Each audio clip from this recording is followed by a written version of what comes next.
신사임당은 이원수라는 남자하고 결혼을 했어요. 신사임당 아버지는 왜 그런 남자하고 결혼을 시켰냐. 이 남자가 좀 한량이에요. 그리고 남들이 보기에는 시원찮은 인간이에요. 근데 그 사람하고 결혼시킨 이유가 내 딸이 그 실력을 발휘할 수 있는 거는 딸보다 더 잘나면 안 되는 거예요. 유교사회에서. 그래서 딸보다 못한 이원수라는 남자하고 결혼을 시켰어요. 그러니까 신사임당은 솔직히 얘기하면 잘못 결혼한 거죠.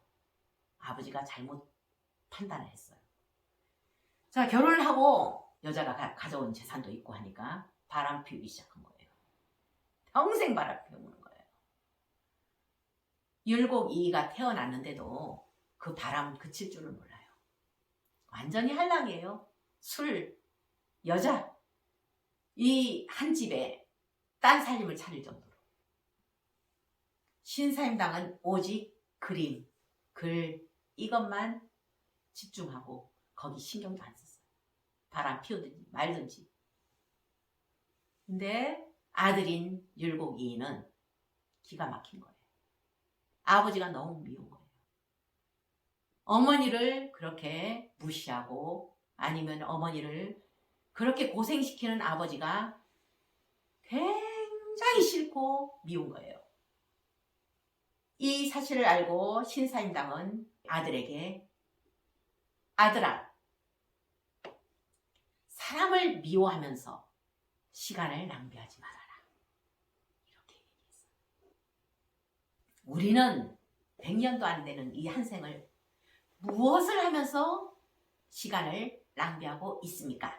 제가 질문 드리고 싶어요. 무엇을 하면서? 어떤 사람은 평생 주식에 빠져서 헤어나지 못하는 사람이 있어요. 주식에 빠진 사람 끊지 못하더라고요, 주식을. 옛날에 도박하면은 뭐 손가락 자르면은 발가락으로 한다는 얘기가 있죠. 그것처럼 중독이 되는 거예요. 주식 중독. 이렇게 일생을 허비하는 사람이더라고요. 제가 교사 시절에 주식을 했어요. 한 몇천만 원 가지고 주식을 했는데 하루 종일 내가 산 종목이 올랐나 내렸나 이것만 관심이 있는 거야. 머릿속에는. 쉬는 시간 되면 확인하는 거예요. 몇 달을 그렇게 하다가 아예 주식을 맡겼어요. 증권회사 직원한테 알아서 해주세요 했는데 잘못 투자해갖고 거의 다 빈털터리가 된 거예요. 거의 빈털터리. 그때 결심을 했어요. 하루 종일 내가 여기에 내 마음이 끌려가고 있는 게 너무 비참한 거예요. 겨우 여기에 내 정신이 다 팔려있는 게 비참한 거예요. 그래서 다 끊었어요. 그만둬버렸어요. 그 이후로 주식은 눈도 안 들렸어요. 만약에 그때 끊지 못했으면 저는 평생 끊지 못했을 거예요. 중독되겠더라고요. 중독. 요즘 인터넷 도박, 인터넷 게임 중독인 사람들이 너무 많대요. 그건 못 끊어요. 어떤 결심이 있기 전에는 못 끊는다고요. 어떤 결심이 있어야 되냐. 이 인생을 겨우 여기에 허비하고 있는 내 자신이 불쌍하게 생각 들어야 돼요. 겨우 여기에. 그래야 끊을 수 있어요. 인터넷 도박으로 돈 못 벌어요. 주식으로 돈 못 벌어요. 그건 정해진 이치예요. 뻔한 결과인데 거기에 빠져있는 사람들이 있어요. 한탕놀이. 제발 헤어나왔으면 좋겠어요. 남자는 여자에 빠져서 인생을 허비하는 사람이 있고 술에 빠져서 인생을 허비하는 사람이 있고 어떤 사람은 취미로 낚시를 한다고 낚시에 빠져서 인생을 허비하는 사람이 있어요. 사냥에 빠진 사람도 있고요. 내가 빠져있는 곳이 어떤 데인지를 확실히 알고 거기서 나오는 방법을 연구해야 돼요. 요즘 낚시 프로가 많더라고요. 그 펄떡펄떡 뛰고 있는 물고기를 들고 좋아서 난리예요. 그 낚시업은 어떻게 할 건데요?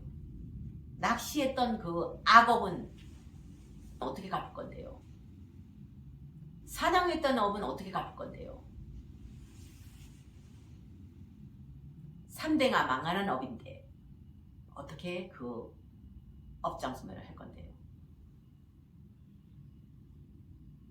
제가 또 제 얘기를 할게요. 머리 깎고 1년도 안 됐는데 지리산 동굴에 수행을 간 적이 있어요. 하룻밤 거기서 선정에 들고 나서 다음날 운동 겸 정상을 올라가고 있었어요. 같이 갔던 거사님하고 정상에 올라가고 있었는데 거기 길도 없거든요. 갑자기 총소리가 팡팡 하면서 염소 한 마리가 내 앞으로 떨어진 거예요. 바지에 피가 묻고 안으려고 했어요. 얘를 발버둥을 치면서 밑으로 떨어지더라고요. 사냥개가 달려들어서 얘를 물어 죽이더라고요. 사냥꾼이 쫓아와서 염소를 끌고 산 정상으로 가는 거예요. 그 산 정상에 길이 있거든요. 쫓아가면서 물었어요. 엉엉. 정상에 도달하고 엉엉 울면서 그거 나한테 파세요. 이 사냥꾼들은 왜 그러냐고 눈을 동그랗게 뜨고 쳐다보는 거예요. 그거 나한테 파세요. 왜요? 이러는. 묻어주려고요. 그러면서 그 자리에서 그 사냥꾼 3명을 앉혀놓고 법문을 했어요. 머리 깎은 지 1년도 안 된. 사냥하지 마세요. 사냥하면 3대가 망해요. 자식들 앞길 망치는 게 바로 이 사냥이에요. 그때도 그렇게 했어요. 사냥하지 마세요. 낚시하지 마세요. 자식들 앞길 망쳐요.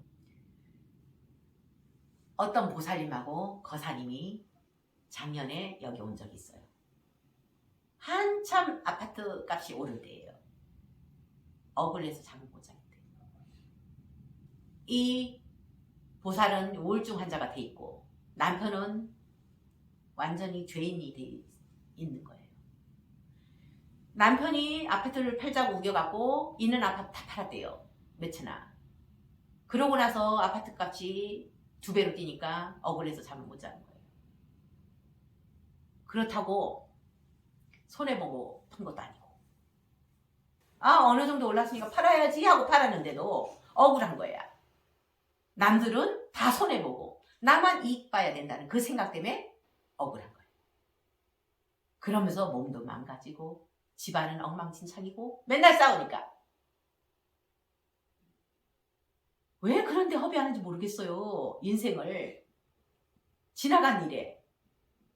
그리고 왜 나만 이익 봐야 된다는 생각을 해요? 남들도 이익 봐야죠. 그 돈 없어지는 거 아니잖아요.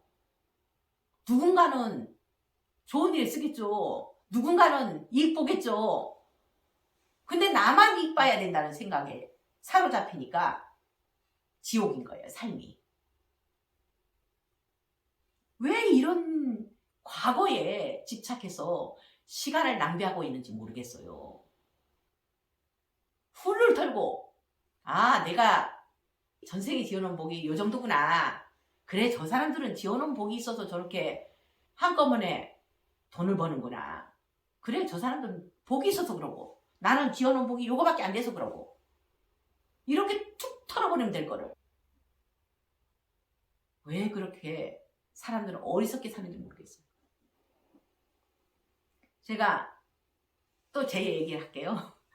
대전에 옛날에 땅이 있었어요. 그것도 억지로 떠안은 땅. 그러고 나서 3년 지났나? 부동산에서 연락이 온 거예요. 그 땅 팔래요. 거기가 개발되는가 봐요. 얼마 줄래요? 그랬더니만 얼마 받을래요? 그런 거예요.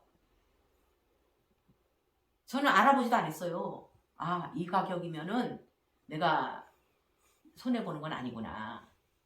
전에 정말 억지로 또 아는 건데 그때 계산해보면 이 정도면은 나는 손해보는 거 아니구나 해서 가격을 불렀어요. 당장 계약하자요. 그때 어떤 생각을 한 줄 아세요? 이 땅이 개발돼서 몇 배로 튀더라도 나는 후회 안 날 자신이 있다. 그래서 판다. 이렇게 생각하고 판 거예요. 그 다음부터 저는 아무런 관심 없어요. 거기 개발됐는지 안 됐는지도 관심 없고 내가 받을 금액 받았으니까. 근데 사람들은 팔아놓고 후회하고 사놓고 후회하고 손해봤다고 그러면서 인생을 허비하고 있는 거예요. 참 불쌍하더라고요.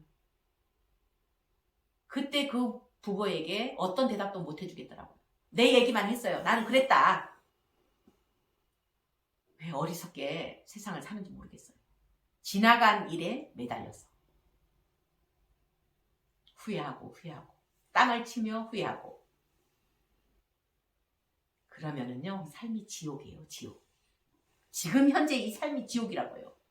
죽어서까지도 집착을 못 놓고 나중에는 판 아파트에 머물게 된대요. 그 영가들이.